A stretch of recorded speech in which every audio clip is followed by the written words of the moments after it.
Gak cuma sampai situ aja, mereka menjatuhkan bom melalui udara, memberlakukan jam malam, menghancurkan banyak-banyak rumah, dan juga pembunuhan massal loh. Nah kan makin barbar mereka kan.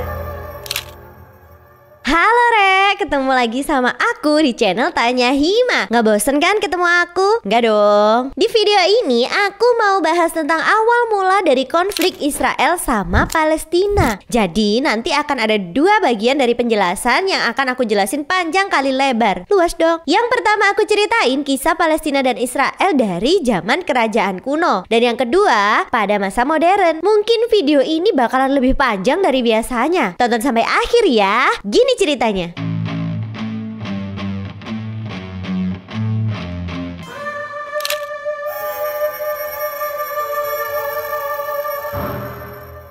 Kita tahu sendiri kan ya, konflik antara Palestina dan Israel ini udah terjadi lama banget. Aku mau jelasin dulu nih tentang asal-usulnya Israel. Secara umum Israel ini bisa disebut Bani Israel atau Yahudi atau Ibrani. Kalau dibilang Yahudi doang menurutku agak kurang pas ya, agak kurang sreg gitu. Karena Yahudi sendiri bisa berarti dua hal. Yang pertama adalah agama dan yang kedua adalah bangsa. Sedangkan dalam konflik ini yang jadi masalah utama adalah Yahudi yang statusnya itu sebagai bangsa. Soalnya orang yang beragama Yahudi belum tentu dia bangsa Israel. Gitu, sampai sini paham kan?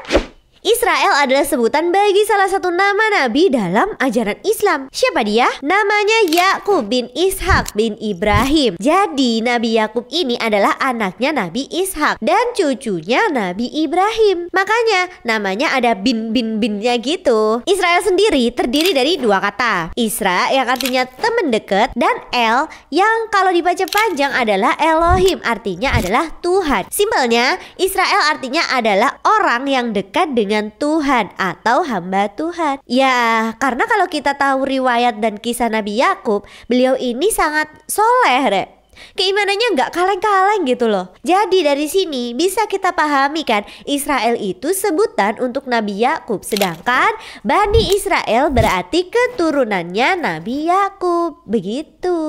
Oh ya, tadi Israel ini juga disebut sebagai Ibrani. Alasannya karena nama ini disandarkan pada kakek Nabi Yakub, yaitu Ibrahim. Gelar Nabi Ibrahim sendiri adalah Ibrahim sang Ibrani. Nama ini didapatkan Nabi Ibrahim karena Nama ini didapat karena Nabi Ibrahim melakukan perjalanan dan berhasil menyeberangi sungai Eufrat, bacanya Eufrat gitulah ya pokoknya. Sedangkan nama Yahudi disandarkan kepada nama anak keempat Yakub yang namanya Yehuda. Bebas lah ya kita mau manggil yang mana, tapi kalau aku sih manggilnya Israel aja biar simple gitu ya.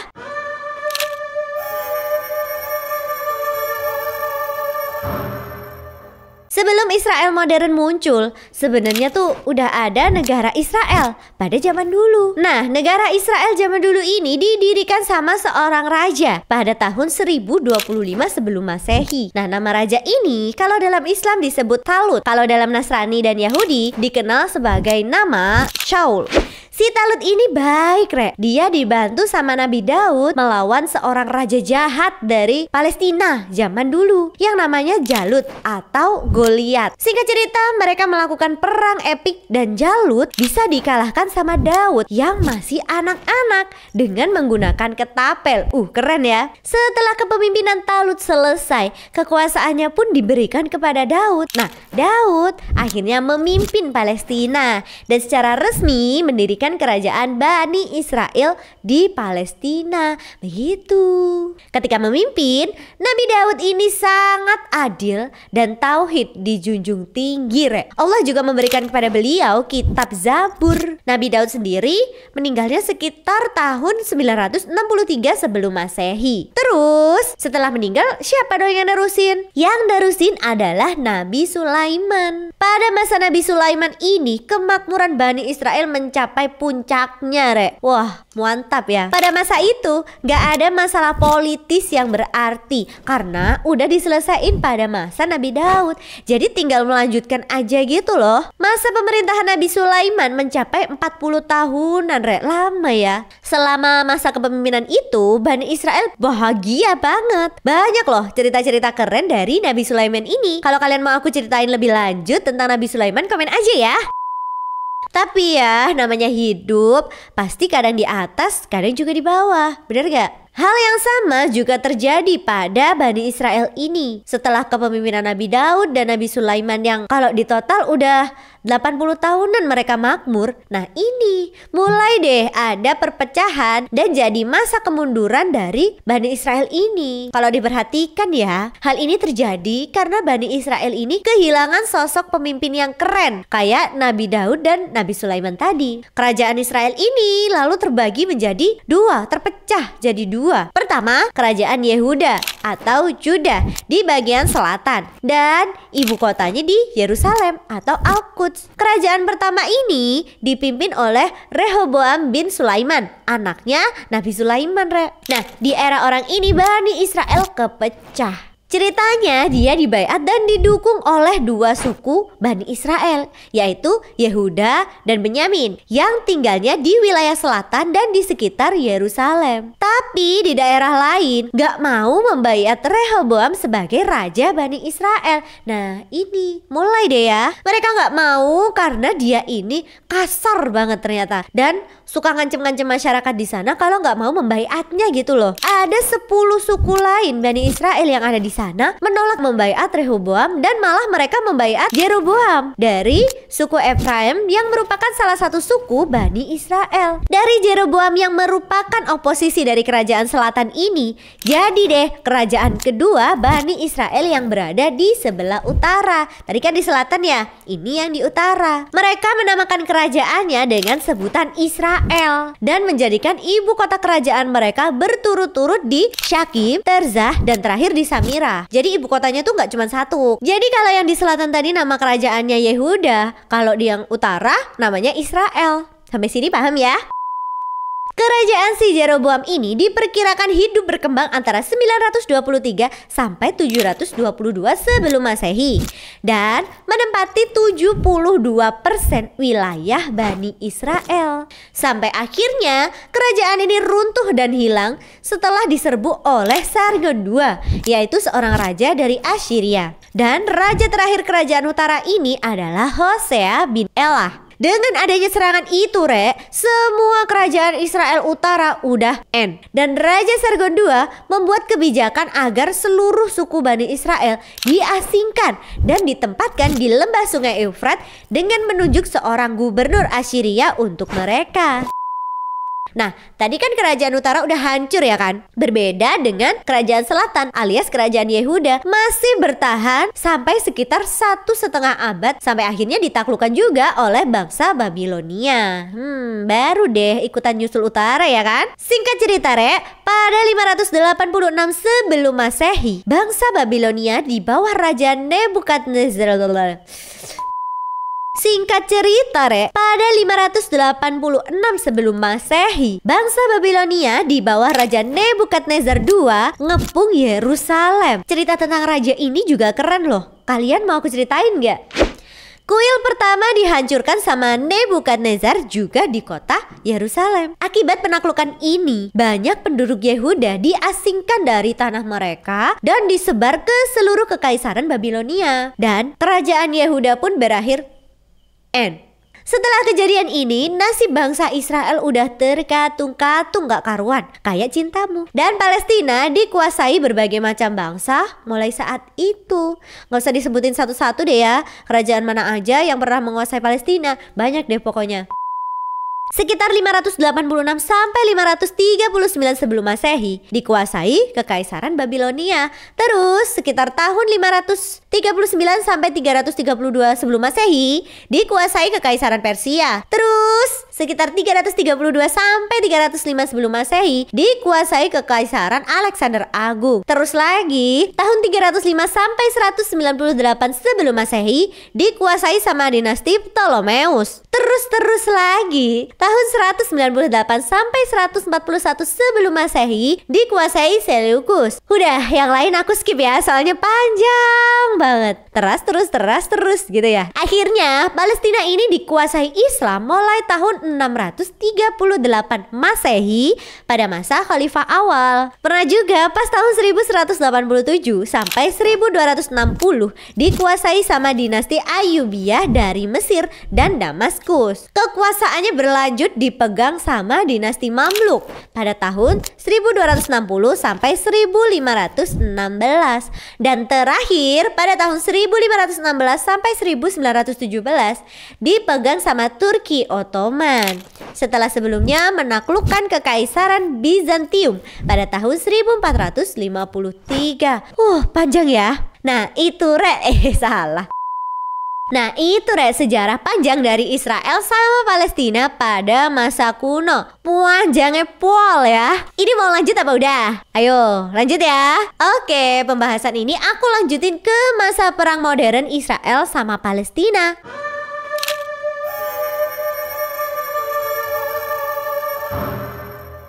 Harus diakui kalau Turki Ottoman menguasai tanah Palestina dalam waktu yang lama banget, Palestina baru berpindah tangan dari Turki Ottoman ke Inggris pada tahun 1917 akibat dari kekalahan Turki Ottoman dalam perang. Nah, mulai saat ini, sejarah pertikaian antara Palestina dan Israel pada masa modern dimulai. Ceritanya dimulai pada tanggal 2 November 1917. Pas itu, Menteri Luar Negeri Inggris namanya Arthur Balfour menulis surat kepada Lionel Walter Rothschild. Dia ini seorang tokoh komunitas Yahudi Inggris. Nah, isi surat itu dikenal dengan sebutan Deklarasi Balfour. Isi surat ini asli pro banget ke Yahudi. Pokoknya isinya mengikat pemerintah Inggris buat mendirikan rumah nasional bagi orang-orang Yahudi di Palestina. Terus memfasilitasi pencapaian tujuan itu. Tujuannya apa? Tujuannya ya mendirikan rumah nasional itu tadi. Ini aku cantumin isi fullnya biar kalian bisa baca ya.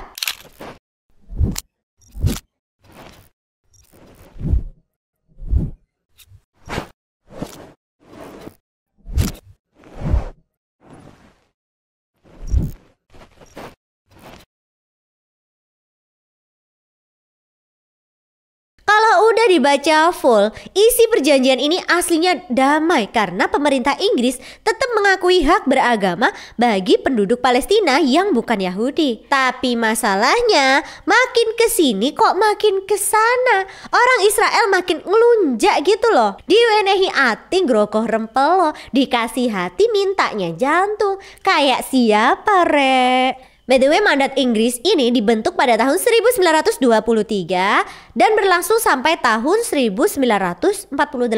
Selama periode itu, Inggris udah memfasilitasi migrasi orang-orang Yahudi. Ditambah, periode ini bebarengan sama genosida yang dilakuin sama Om Kumis, tau nggak? Jadi, makin banyak penduduk baru yang melarikan diri dari Eropa. Jadinya kan orang Yahudi makin banyak tuh kan ya di tanah Palestina. Orang Palestina mikir dong, apalagi programnya Inggris ini pro sama Yahudi Israel kan. Banyak tanah yang dikasihkan buat tempat tinggal mereka. Jadinya lama-kelamaan demografi di Palestina jadi berubah banyak gitu loh. Penduduk Palestina mulai merasa terancam nih sama keberadaan bangsa Yahudi ini. Lanjut, pada tahun 1936 sampai 1939, ketegangan antara Yahudi dan Palestina udah agak panas nih, menyala.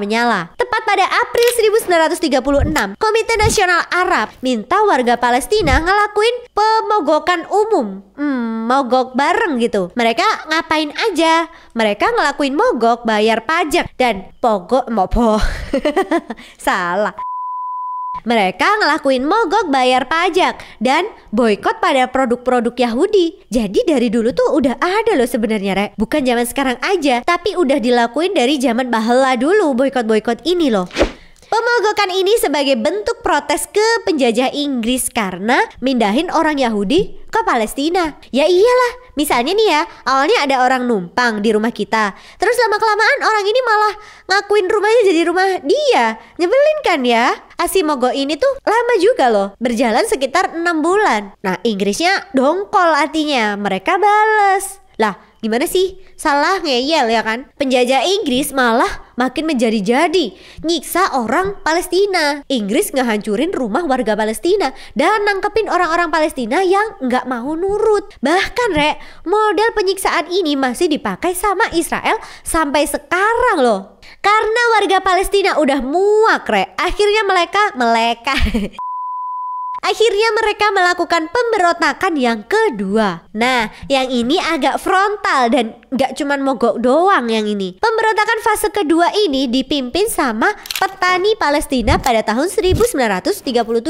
Terus Inggrisnya mikir nih, biar perlawanan ini gak terus-terusan dan takut kalau Palestina ini menang, pada tahun 1939 Inggris mengerahkan 30.000 tentara di Palestina. Banyak banget gak tuh? Gak cuma sampai situ aja, mereka menjatuhkan bom melalui udara, memberlakukan jam malam, menghancurkan banyak-banyak rumah, dan juga pembunuhan massal loh. Nah kan makin barbar mereka kan? Gak cuma itu aja, Inggris juga bekerja sama dengan komunitas pemukim Yahudi. Mereka membentuk kelompok bersenjata dan pasukan kontra pemberontakan yang berisi para pejuang Yahudi bernama Pasukan Malam Khusus yang dipimpin sama Inggris. Waduh, udah gak karu-karuan ya kan? Semua jadi makin kacau ketika PBB udah turun tangan. Malah makin kacau ya. Menurut banyak ahli, perang Israel dan Palestina ini gak selesai-selesai karena keputusannya PBB yang agak ngawur. Jadi pas tahun 1947 jumlah orang Yahudi udah nyampe 33% dari populasi total. Tapi masalahnya lahan yang mereka punya itu cuma 6%, seujung kuku doang. Niatnya sih mau win-win solution kan. PBB ini ngide dengan melakukan resolusi 181. Apa 181 ya bacanya ya? Mereka minta tanah Palestina biar jadi dua, yaitu negara Arab dan negara Yahudi. Kan awalnya emang negara Arab doang kan ya, pas masih dipegang sama Ottoman. Yang bikin gregetan Rek, pembagian tanah yang diminta sama PBB itu nggak imbang loh. Mereka mintanya 55 sampai 56% tanahnya buat Yahudi dan 44 sampai 45% buat Palestina. Lah gimana sih? Kan yang punya siapa ya?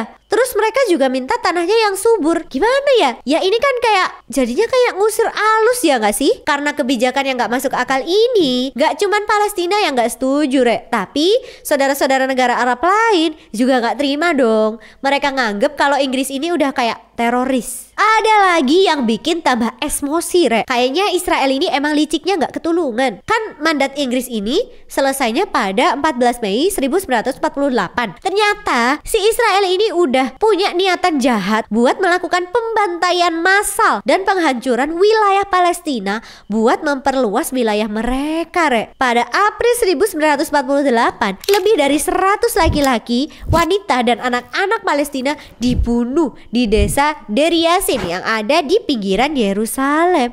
Kuat jempol. Bahkan dari tahun 1947 sampai 1949 telah lebih dari 500 desa dan kota-kota di Palestina yang dihancurkan. Ya Allah, sedih banget ya gak sih? Peristiwa pembunuhan massal ini dikenal dengan sebutan Nakba. Kalau diartikan artinya tuh bencana. Dari peristiwa pembantaian ini Rek, kalau di total korbannya udah nyampe sekitar 15.000 orang. Dan juga gerakan Zionis yang awalnya menguasai 78% wilayah bersejarah di Palestina, sekarang 22%-nya adalah wilayah jalur Gaza yang sedang direbutkan sampai sekarang ini. Terus warga Palestina lain kemana dong? Diperkirakan ada 750.000 warga Palestina harus ninggalin rumah mereka dan mengungsi ke negara tetangga seperti Yordania, Suriah, Mesir, dan juga Lebanon. Setelah kejadian itu tadi, pada 15 Mei 1948, Israel mengumumkan pendiriannya. Terus besoknya perang Arab-Israel pertama dimulai dan pertempurannya berakhir pada Januari 1949 setelah gencatan senjata antara Israel dan Mesir, Lebanon, Yordania, dan Suriah. Dan sekarang kalian tahu sendiri kan, perang masih berlanjut sampai saat ini. Nah itu tadi awal mula perang Israel sama Palestina Rek. Dan di gambar ini adalah wilayah Palestina dulu dan sekarang. Kalian bisa lihat kan ya, Israel itu nyaploknya gak karuan banget kan. Emang sih ya, Israel ini nuntut haknya sebagai bangsa pilihan. Tapi masalahnya, caranya untuk ngambil tanah yang dijanjikan itu kejem banget loh. Padahal kalau dipikir-pikir, jarak antara Israel yang kuno sama yang modern ini jauh banget kan? Tapi kok ya bisa-bisanya loh, mereka minta haknya secara teologis pakai cara yang kayak gitu banget. Pantes aja Allah menganggap bangsa ini sebagai bangsa yang terkutuk. Lah orang serakahnya luar biasa loh nyerekelnya. Kalau lihat dari sejarah kuno pun, mereka juga disebut sebagai bangsa super pembangkang. Mulai dari mengkhianati Nabi Musa, terus sampai punya rencana jahat membunuh Nabi Isa. Wah, aku sih udah gak paham lagi ya. Kalian kasih komentar sendiri deh. Sebenarnya konflik Palestina Israel ini panjang banget ceritanya. Setelah kejadian yang aku udah jelasin tadi, sebenarnya ada beberapa kejadian lain loh. Kayak perang 6 hari Israel melawan koalisi Arab, ada lagi Intifada 1 dan 2, ada lagi perjanjian Oslo dan lain-lain. Kalau kalian mau aku ceritain, tulis aja di kolom komentar ya. Seperti biasa, kalau ada informasi yang ketinggalan atau aku ada yang salah, kalian bisa langsung tulis di kolom komentar ya. Sekian cerita kali ini, semoga bermanfaat. Terima kasih sudah nonton. Bye-bye.